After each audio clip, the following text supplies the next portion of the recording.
There are many stories about monsters. Have you ever stopped to think about what makes something a monster?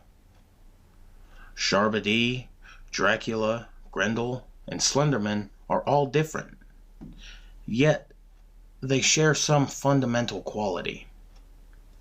I suppose you could say you know one when you see one, but do you really? What is the shared ingredient connecting them all? You could call dictators, zombies, murderers, and violent animals monsters. Some are orderly and well-dressed, some are falling apart, and some are only acting on instinct. I think it's that they all have the capacity to harm the innocent. I would like to tell you about a particularly frightening monster. This one is different from what you find in a typical horror story for two reasons. First, it is completely senseless and barely mobile. It does not think.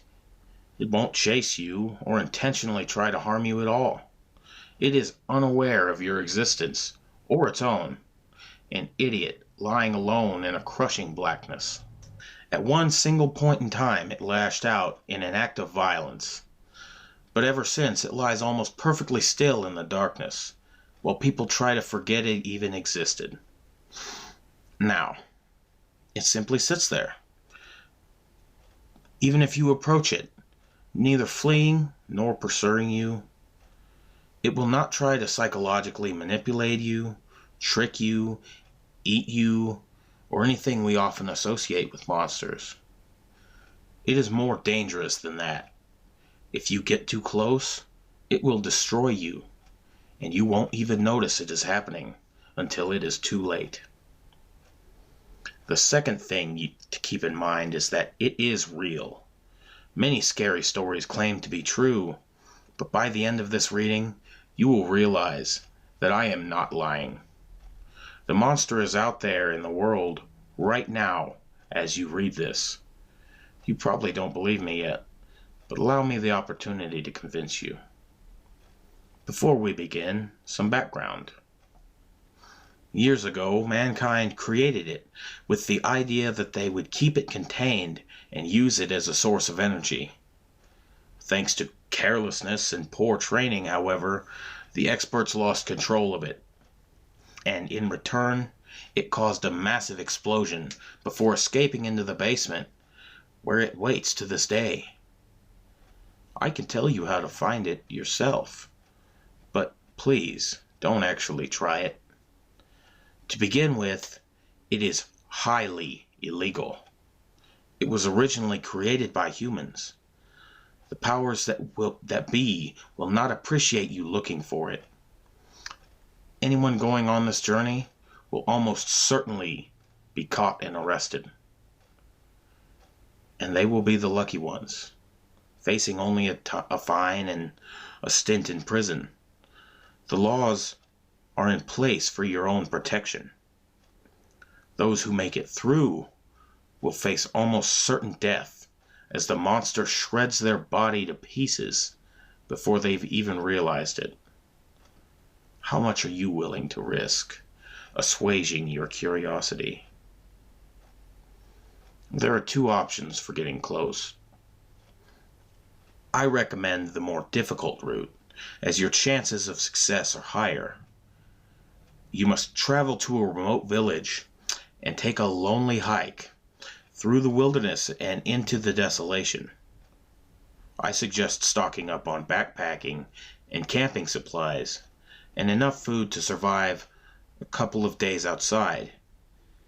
You'll also need a flashlight because there is no lighting in its lair.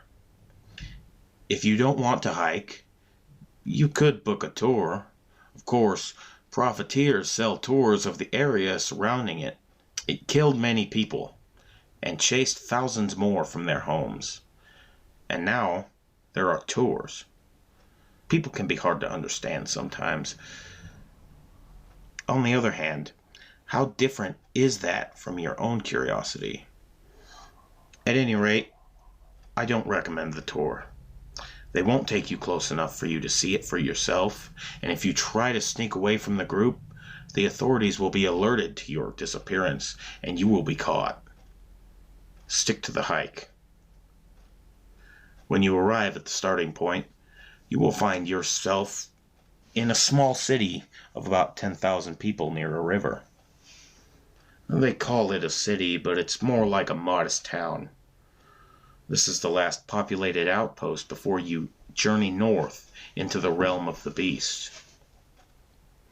There are a few tiny villages ahead, but they are extremely small and remote. There are no major roads, so I think your best chance to get to this city and proceed on foot. Nearly everyone who used to live further north fled in terror, abandoning their homes and possessions in the process. Many did not escape quickly enough and perished shortly after. From the city, you need to head northeast. There's a dirt road that will take you through a few villages. At this point in the trip, you still aren't technically trespassing. That being said, you will look out of place, and you will arouse suspicion. You could alternatively try following the riverbank, taking cover in the shallow part, or head straight north and then east across the fields. The lack of humans has allowed the animal population to flourish. Be careful of wolves. I'll let you figure out which way makes the most sense to you. But as long as you travel in that general direction, you will eventually reach a barbed wire fence and several warning signs marking the outer perimeter. This is the threshold. Now the fun begins. You will need to sneak across the barbed wire fence. From here on, you will be arrested on sight. The fence will be watched, but beyond it, the wilderness is punctuated with abandoned villages and other signs of decay. This will go on for miles. You should be able to find cover there. It may be wise to wait until dark to cross the fence and then move on. The cover of darkness will help you move undetected. Consider taking your time. People pay good money to see the devastation, and rarely does anyone ever get to explore unescorted. But make sure you don't linger in one area for too long. You are now within the monster's sphere of influence.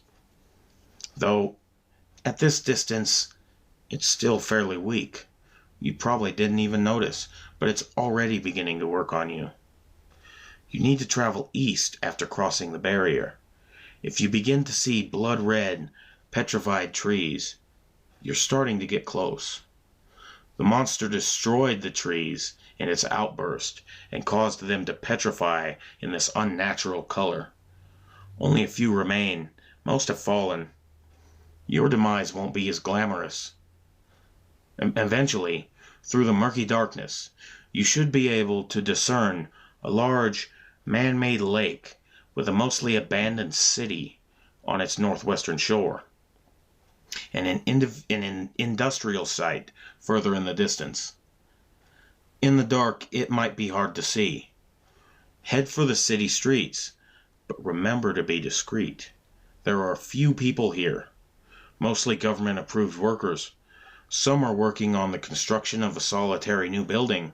The others are there to arrest people like you. They rotate in and out, never spending more than a few hours in the abandoned city. You wouldn't want to live there. If you take the time to poke around, you'll find the abandoned buildings full of relics from the past. While workers still spend limited periods of time here, the lot of the city is frozen in a bygone era, with possessions dropped where they were when the masses fled. But this isn't why you've come this far, is it? It's time to get serious. Further north and east on the horizon it sits, on a silhouette on the black horizon. It is the partially built confinement building. The arches are intended to keep the monster within. Humanity's first attempt at such confinement was an abysmal failure. The second attempt was a decade behind schedule at this writing, and the construction is being threatened by recent armed conflicts that have erupted nearby. If you're still serious, you'll need to ignore all of this. You wanted to see it. Your objective lies within that half-built structure. I suspect some readers have already figured out where it is by now. They are not likely to be comforted, as it has become apparent that I am telling the truth. I implore you, turn back now. It only gets worse. Instead, you may be thinking that you must get inside the dome without being spotted. I have no advice here, but the authorities don't monitor it constantly, so it may be possible to pull this off.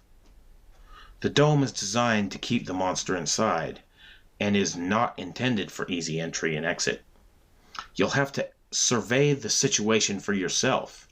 If you somehow manage to get in, you will see before you the original confinement structure, cheerfully referred to as the sarcophagus. Note the holes in the wall and the caved-in ceiling, evidence that it refuses to be confined. The roof collapsed years ago, and even before that, the numerous holes in the walls rendered the entire structure ineffectual.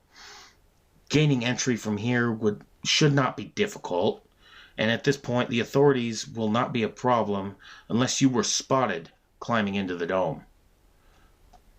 Rarely do people get this close.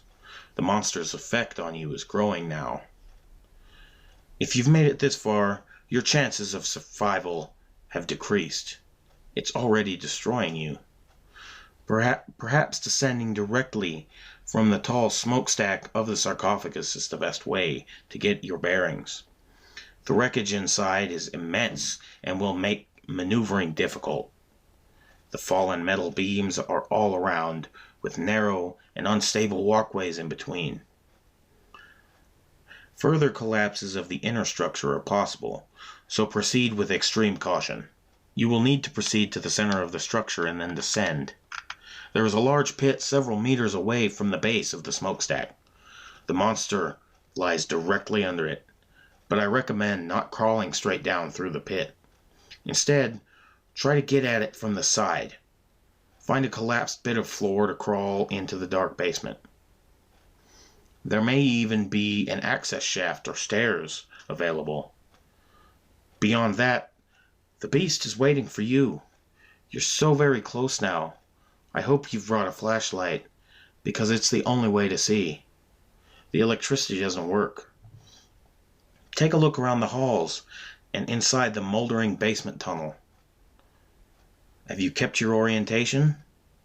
With the smokestack behind you and the pit in front of and above you, proceed down the hall. You'll arrive at a corner. Pause here and take a breath. The monster lies just around the corner. Take another breath. You are about to see something that many people aren't even aware exists. Are you ready to proceed? Well, then continue. You'll see another hallway with the same dingy walls and no signs of the monster.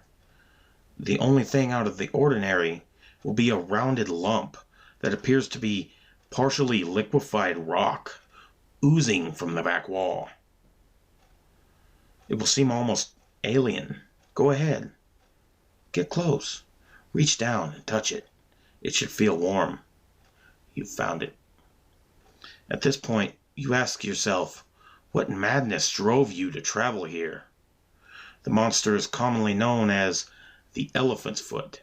Sometimes it is called Medusa, as looking at it means almost certain death. It barely moves. It won't pursue you or try to psychologically manipulate you, but tearing through the fabric of the universe itself, it is destroying the cells of your body from within. It is considered by many to be the most dangerous object in the world. If you turn and run immediately, if you find a hospital, you may survive, but at this point, it is unlikely. Within a half an hour, you will begin to feel nauseous and start to vomit. Within hours, you'll have a headache diarrhea, and a fever. You probably are already feeling weak, fatigued, disoriented. Your hair will start to fall out and your skin burns. You now belong to the beast, and it will claim you within a few weeks. I hope it was worth it. I have mentioned that it barely moves, but it does move, very slowly. It is still melting into the earth through the concrete underneath. If it melts down into the groundwater, it could once again unleash its destructive force. It could render the water supply deadly, or cause another explosion. It could spew more bits of its damaging essence into the atmosphere. Its wrath may not yet be spent. The monster still poses a danger. Ignoring it is not an option for us. But you're not really there. You didn't really go on this journey. You're still sitting safely at your home, or in a local coffee shop, miles and miles away from it. However, as I said at the beginning, this monster is different. It's out there, in the world, right now, as you read this, senseless in the dark. A few people have seen it in person, and have even been photographed with it. But the images come out distorted and ghostly. They look like they have been manipulated by software. But these are the actual images as they come out on film. Go ahead and research it for yourself. You will find it's all true. Hey there guys, Malicious J here. I hope you enjoyed the video. If you did, feel free to like and leave a comment, be it a suggestion for a creepypasta to read, criticism, or just someone telling me to kill myself, as it's just not the internet without it. And hey, if I entertained you in any way, shape, or form, consider joining the malicious militia by hitting that subscribe button. Until next time, you keep safe, and remember, the most mundane things sometimes have the most malicious intent.